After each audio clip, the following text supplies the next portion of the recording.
Hello, and welcome to the Art of Abundance podcast and YouTube channel. I'm your host, Leisa Peterson, and today I am interviewing Dr. Brad Klontz. He is a financial therapist and financial advisor, which is a very unique combination. You'll be hearing about transforming your money beliefs, about get-rich-quick schemes, and a whole lot more. I have been reading Brad's books and research articles for years, and I'm just so excited to share this conversation with you. So Brad, I am so excited that you are here. I've been reading your books and watching you on YouTube, and this is a great honor. Thank you. Lisa, I'm really excited to chat with you. And I wanted to ask you some questions just about your background, because I don't get it when I read the bio. And so I was curious, like when you first started out, you have a doctorate in psychology. Correct me if I'm wrong. That's right. Yep. And I was curious if you knew that you also were going to be helping people with the financial, their financial trauma or emotions when you started out. Yeah, well, absolutely not. So I went to school to become a clinical psychologist. And I will say this too, I grew up, lower middle class, working class. And so when I even approached the field of psychology, I had the sense of like, well, I don't want to be poor like my family. So this has always been in the back of my head since I was a child, I think. Like there has to be a better way. Like, so let me get this straight. We've been in the United States for how many generations and we don't have any money? Like what's going on? Like I want to sort of change this family legacy. And I had this at a really early age because I saw my family struggling and I was like, and then I saw people who weren't. And I was like, well, that looks like that would be a better experience, Yeah. So I'd rather have that experience than the one we're having. And so I think I had that mindset from the start. And so when I was looking into the field of mental health, I was like, okay, which one pays the most and gives me the most sort of freedom to do whatever I want to do kind of thing. So yeah, I went into clinical psychology and, actually if you go into school for therapy, there's this really money avoidant mindset. So there's an entire culture around it where, we are not in this business to make money. Okay. We're here to help people, which is a fascinating concept. We're not here to make money. No. We're here to help people, as if you can't do those two things, which is a terrible message. And by the way, since then, I've actually done a study on mental health practitioners and their beliefs around money. And it turns out it's true. They're more likely to be money avoidant. I've got the whole study I can send you, Lisa. I want to see this. So as not surprisingly, they have worse financial health also, but more likely to have beliefs like, there's some money corrupts, or there's some sort of like corrupting influence around money, or it's somehow not spiritual, or it's somehow, rich people are greedy, or so there's this negative sort of association with having wealth. There's another belief that they're more likely to have is, there's some virtue. There's actually virtue in having less money. Yes. Which is very self-destructive, by the way, financial beliefs. So we've done a bunch of studies on those particular beliefs too. Not surprising. Lower income, lower net worth, a whole host of financial problems. So anyway, I digress. But in the realm of psychology, that we really weren't taught about money or anything. And I had to borrow money to get my degree in psychology. So when I got out of school, I owed $100,000 in student loan debt. And that was just the way I had to do it to get through school. But it was terrifying to me. So I grew up lower middle class, working class, but I also grew up with this sense of like, never borrow money. You need to save your money, which added to a total scarcity like upbringing too, right? Because we were saving all the money. Lots of fear around not having enough, which also was part of the pattern of why we didn't have enough. They're very closely linked in my family history. So anyway, I had this anxiety about having all this debt. And in the course of a year, I'm over here in Hawaii. So I was here in Hawaii doing my postdoc residency. And in the course of a year, I saw a colleague make $100,000 trading stocks. Now, when I say a colleague, I'm talking about a psychologist who knows nothing about money, by the way, nothing about investing. And so I was sitting there going, oh my gosh, I know the same amount as he does. I can make $100,000 in a year. So I sold everything I had that was worth anything.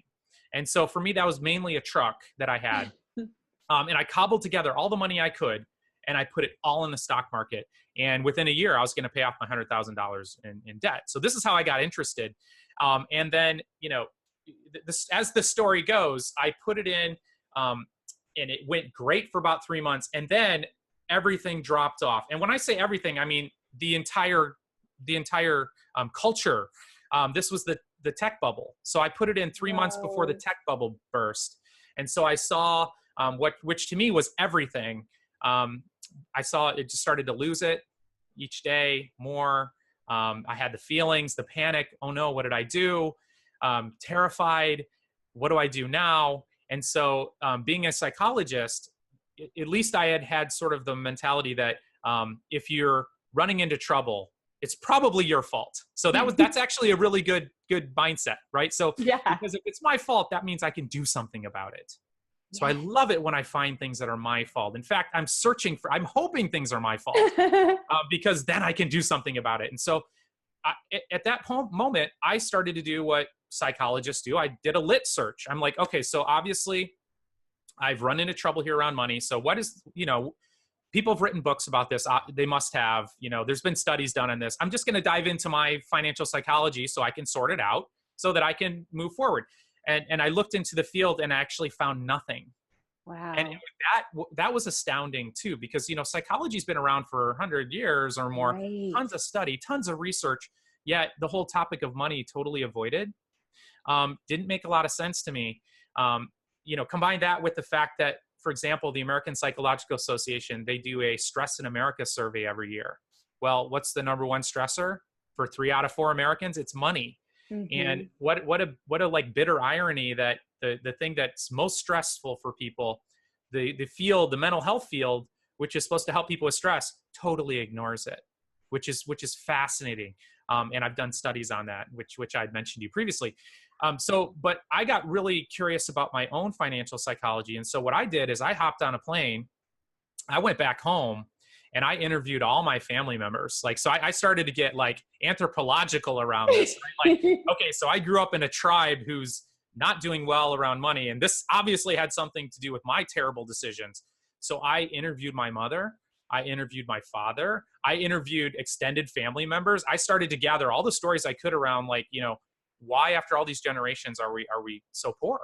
And these are all smart people, hardworking people, good people.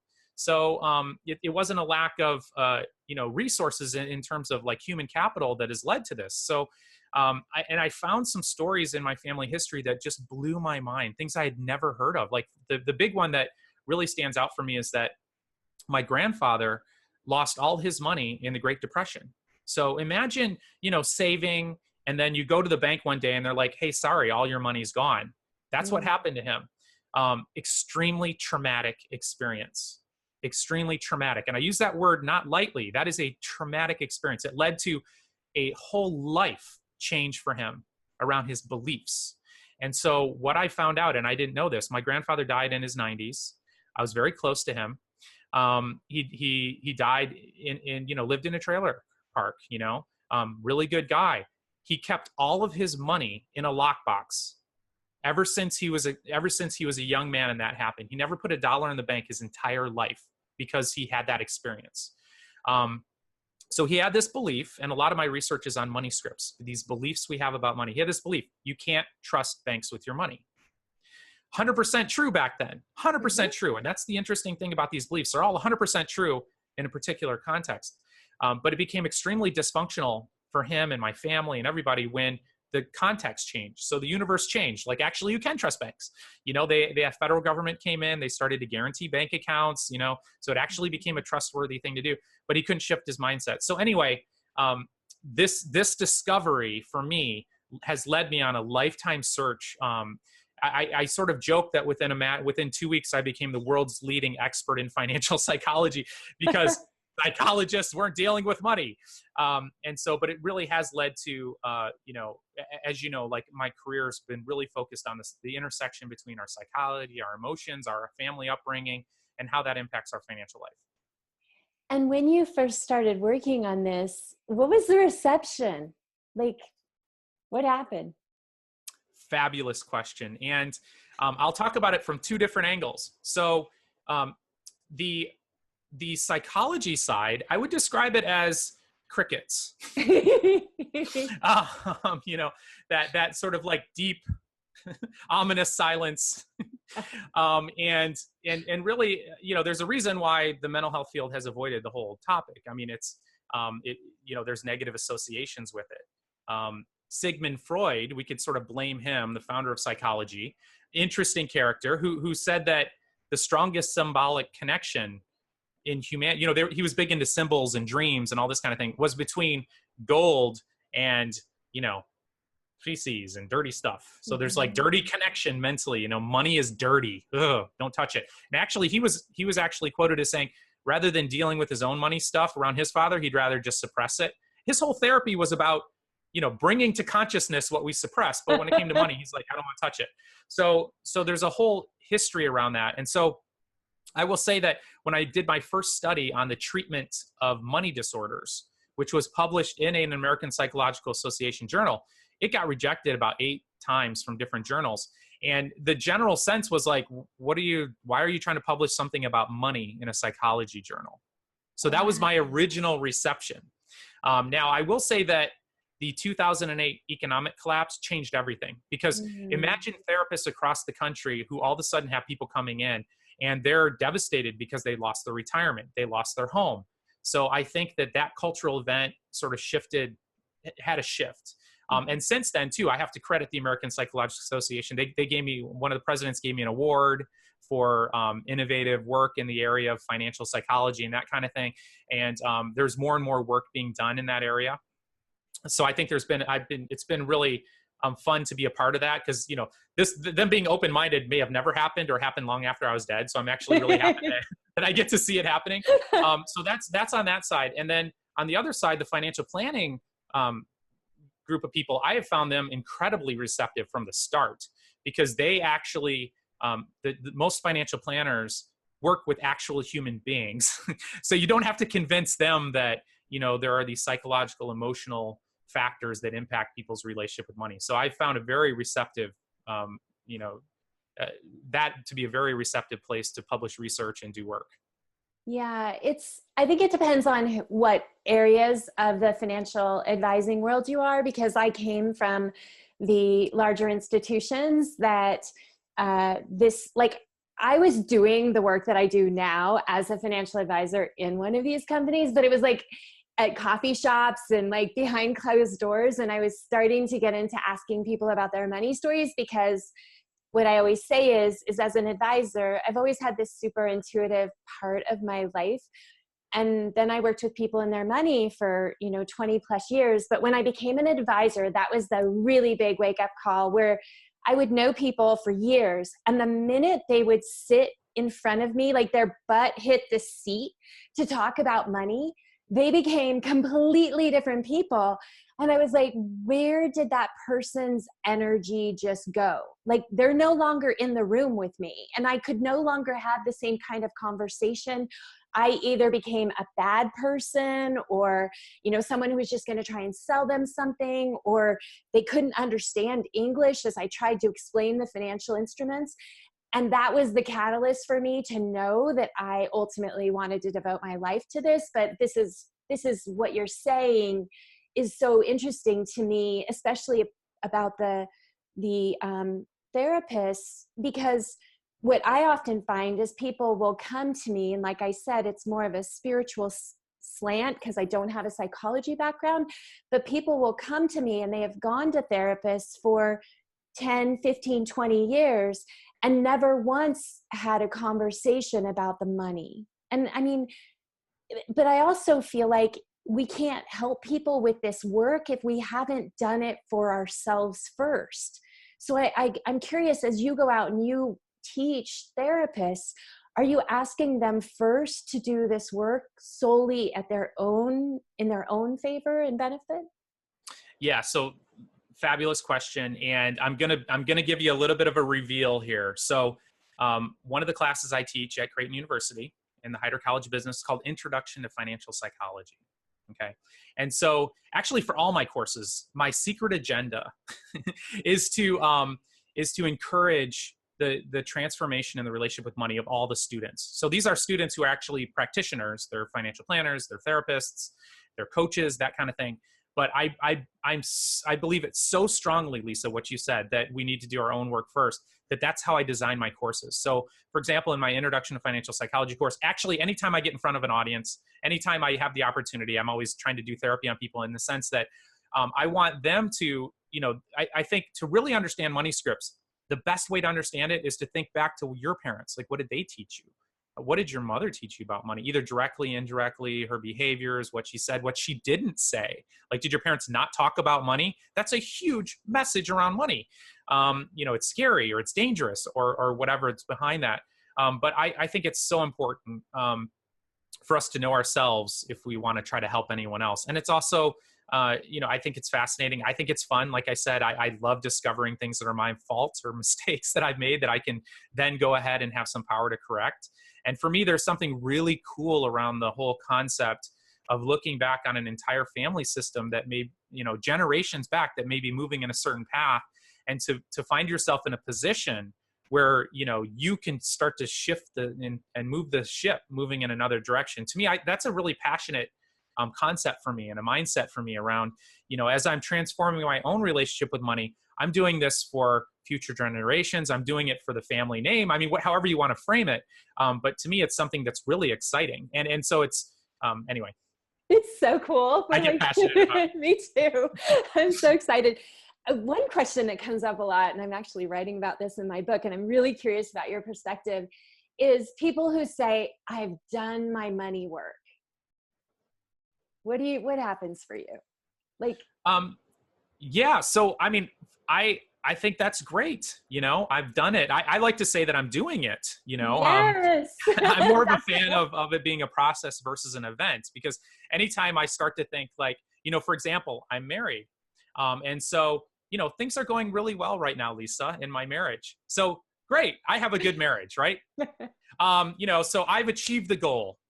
Well, that's great, until, I'm grouchy one day, or, I'm somewhat frustrated, or she's frustrated with me or whatever. And then all of a sudden I don't have a good marriage. And it actually can happen like this, because really my relationship with my wife is an ongoing process. And, it's not an event. It's not like you don't have a good marriage. It might be good right now. That's your goal.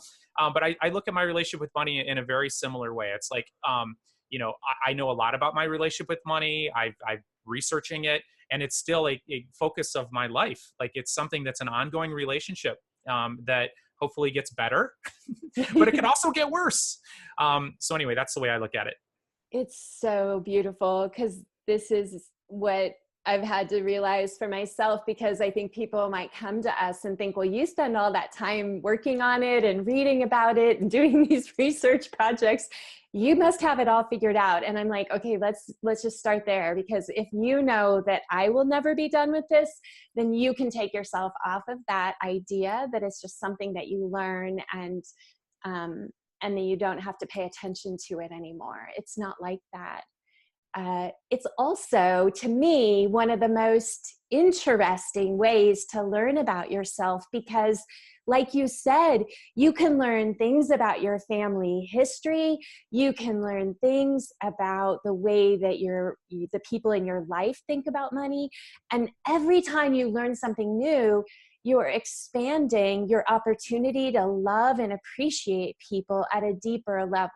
Does that resonate with you? Oh yeah, absolutely. And I think the more, one of the interesting things that I think about is compassion, and so a big part of my relationship with money is reminding myself to be compassionate about myself, and be compassionate and sort of to understand that this is a process that I'm actually trying to unwind, like I said, generations of a certain approach to money and a certain approach to life.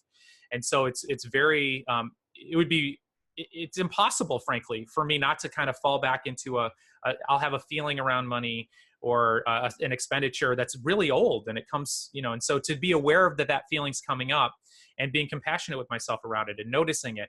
And I think if I don't lend myself compassion, and by that I mean, there's no shame in this. Like, of course I have these beliefs around money. Why wouldn't I? Come home, meet the family, you'll see where this comes from.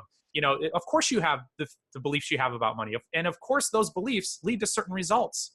So a big part of what I try to do in my work with people, and frankly with my work with myself, is sort of a de-shaming around it, because money has this, we have a tendency to be really ashamed of money. Ashamed that we have too much, ashamed that we have too little, ashamed that we're messing up, we're making mistakes. And so now, like, I have no room for shame in my life. And when it rears its ugly head, I like to put it aside, and I encourage other people to do the same, because shame sort of gives you the message that there's something wrong with you. There's something wrong with you. No, there's nothing wrong with you. You may have done some things that are wrong. Okay. So that's very different. Guilt is actually a good thing. Like, I've made some mistakes. That's great. I can, unwind those, or I can make different choices. But that's the message that I give myself, is the message I give everyone that I come in contact with. Your financial mess right now, it makes total perfect sense given where you came from, the beliefs, what you knew at the time. And so, love yourself, because of course, I could take anyone and stick them through the life you had, and they'd probably be right where you are. This isn't something that's inherently wrong with you.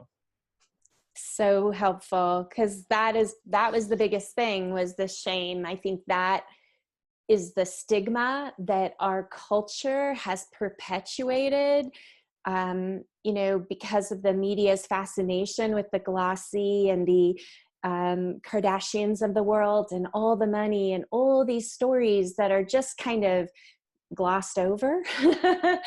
And then we just can't help but judge ourselves, and money is an easy target, I guess, to pick.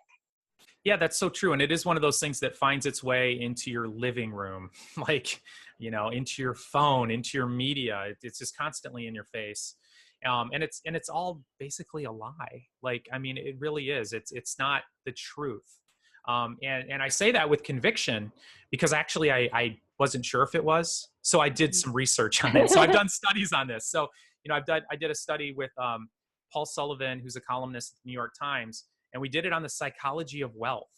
And I was very curious, around, okay, so what do wealthy people do? I have this idea of what I think they do, and what are these stereotypes we have about rich people? So, are rich people greedy? Are they corrupt?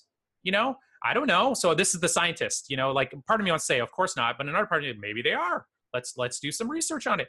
And so we actually did a study on the psychology of wealth. And one of the things we did in that study is we examined the stereotypes of rich people. And these stereotypes are they abound, right? Like, you can find them all over the place, especially in times of financial hardship, like back during the Great Recession. The 1%, became this really evil group of people who are doing very nefarious things to the world and have led to the economic collapse. And, I knew some 1%ers, and I was like, well, they seem like really nice people. And I'm not sure they're pulling the strings. They live in my hometown, and they drive a Toyota, and they've just really aggressive savers, and they have, anyway, so it didn't fit the stereotype. But I was also willing to accept the idea that they, so some of the things we weaved into our study are excuses that I heard growing up for why we're not wealthy. Things like, we didn't go to private school, we weren't born into money. Those types, you have to have a trust fund in order to be wealthy, these kind of things. So I actually built those into the study to find out, we looked at this ultra wealthy compared to the middle class to see what sort of behaviors are different, psychology is different, and whether those stereotypes are true. And the basic profile for the ultra wealthy in our study happened to be people who were actually working. They were employed, they were working for a living. They were, most of them were first generation earners. So this wasn't 5 generations of wealth. That's not how they achieved it. Most of them went to public school. Like 75% of them went to public school. It's not like the private school is the only way you're going to get there. And so basically, and they don't have personal chefs and limo drivers and all this sort of image that you see on the media, which makes you feel poor and frankly leads to overspending, because you can't get that. So you got some credit. So maybe you get a taste of it. Right. Mm-hmm. And so it sets us up to feel like rich people are doing this, but actually they're not. And so when we looked at the spending of the ultra wealthy versus the middle class, they spent on average about twice as much as the middle class in our study. So for example, instead of a $200,000 house, they had a $400,000 house. Okay, now that's not a mansion, by the way. Instead of a $100 watch, they had a $300 watch. So they spent about twice as much on things like cars and houses and vacations, but they had 18 times more money. Wow. And that is a huge, let that, sit with that for a second. So they had on average 18 times more money, but they only spent twice as much. And this is sort of the key to becoming wealthy, if that's your goal. And I do hope that, your listeners do become wealthy, because I have a sense that they're really good people and they're really nice people. And, if I had a magic wand, I would make all those really great, philanthropic, beautiful people have all the money. I mean, and what our research shows is those are people who have a tendency to get rid of the money because they feel bad about it. And we really want those types of people to have most of the money. So I really encourage you all to become extremely wealthy, and to feel good about it and okay with it, because I feel like it's our duty to do that so that we can do good things in the world. And very clearly, the more resources you have, the more you can have an impact in the world in many ways, right? Not always, of course, but in many ways that are of material benefit to the rest of humanity. So anyway, fun study that really sort of looked at, challenged many of these stereotypes that we have about wealthy people.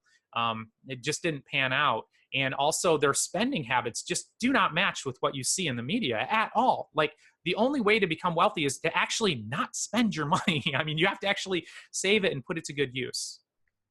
It's so interesting because my husband and I both came from, my husband, his family didn't struggle financially. Mine did a lot. And so lower middle class.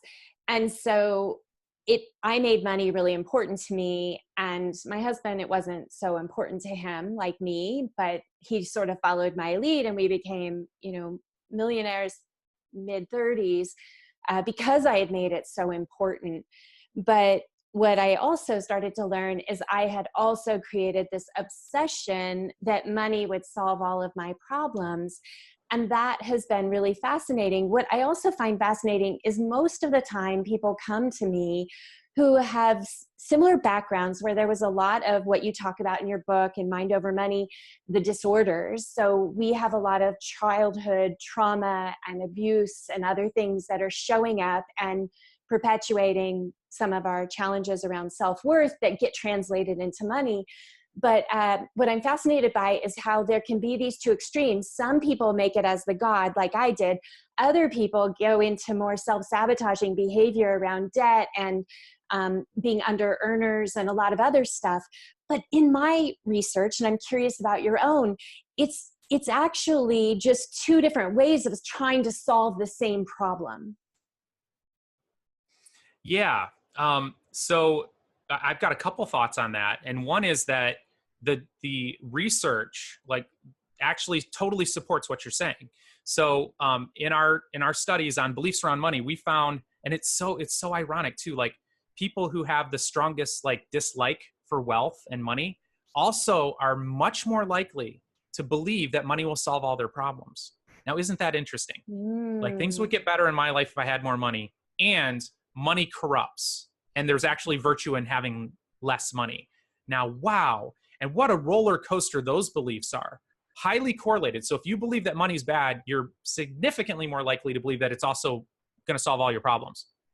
And so it really, really closely tied. And that is a very self-destructive belief too, that money will solve all your problems. Money will make you happier. And I know you've run across this in your work, but I run across it all the time, where people have achieved that goal. So they've done what a lot of people are striving to do, like make it big. And what typically follows, by the way, if you've dedicated your life to making a bunch of money, and especially if it comes fast, what typically follows is a total mental health crisis for people. Wow. Because when money is your God, or you're venerating it in this place of it's going to solve all your problems, it's going to somehow change your insides, which, by the way, it doesn't at all. It will for a second, you open a present, you're like, yay, I got a present, right? And then it just fades away. But so it does not change you, but it will accentuate your personality. It will make problems you have bigger. And on the flip side, if you're extremely happy right now and you're living that life of abundance and that's your mindset, money can actually help you expand on that and make it even, can accentuate that.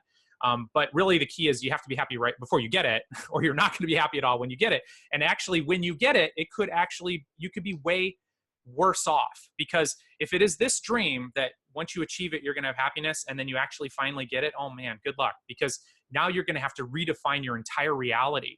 And if you spent 50 years trying to get that, thinking it's going to change everything, and realize that it's basically you've invested in a terrible thing, and now you're at zero because it didn't change you fundamentally. And so that's what I get a lot of that work where people are they're having a total existential crisis around meaning of life, because unfortunately for them, they actually met their goal and money didn't give them what they were thinking it would their entire life. Yeah, totally. It totally happened to me. And I write about it in the book, and I've never gone to a therapist before. Like I said before, I've chosen to look inside to learn. I think it's fascinating how we can have very similar understandings like you and I, but come at it from a different perspective. But long story short, it did cause that sort of crisis for me. There's always other things going on in life, but I could not find, when I was going through that for myself, nothing made sense.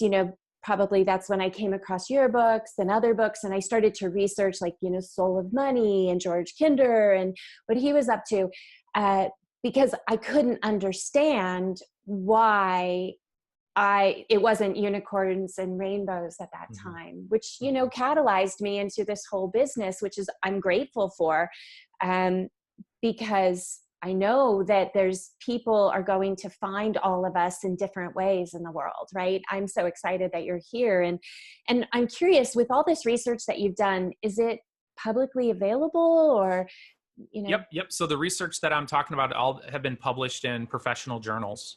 Yep. Mm-hmm. It's really interesting. I've looked at some of your stuff, and I know some things are even on your website that you can get access to some of these studies, right? Yeah, that's right. And a lot of the studies have been, covered in the press too. So if you, Googled me, you'd probably be able to find some studies that have been written about. And the great way about the press writes it so that you can actually read it. If you want to, if you're having trouble falling asleep, email me and I'll send you the academic study. It'll definitely help you go to sleep as you're reading the statistical analysis. But yeah. Yeah. And so people can come to you as a therapist. Do you still do that business as well? Yeah, so I do. I tend to do work with individuals. So you might not know this, but I'm also an owner of a registered investment advisory. And so, wow. Yeah. So I work with people within that capacity too. So we're managing their money, and then we're bringing in this coaching element also. So that's one way. And then of course I teach at Creighton University. So I'm teaching in that capacity. And then I'm actually developing a course around helping people transform their relationship with money that could be more accessible, because I'm not always so accessible for like individual sessions, that kind of thing. So yeah, those are sort of my passions. And I, that's part of my work with the book. And my passion now is my YouTube channel, which is a great way to sort of dive into my content. And it's a way to try to distribute some of that information. And I do talk about the studies in there, but it's really targeted towards normal people, like me.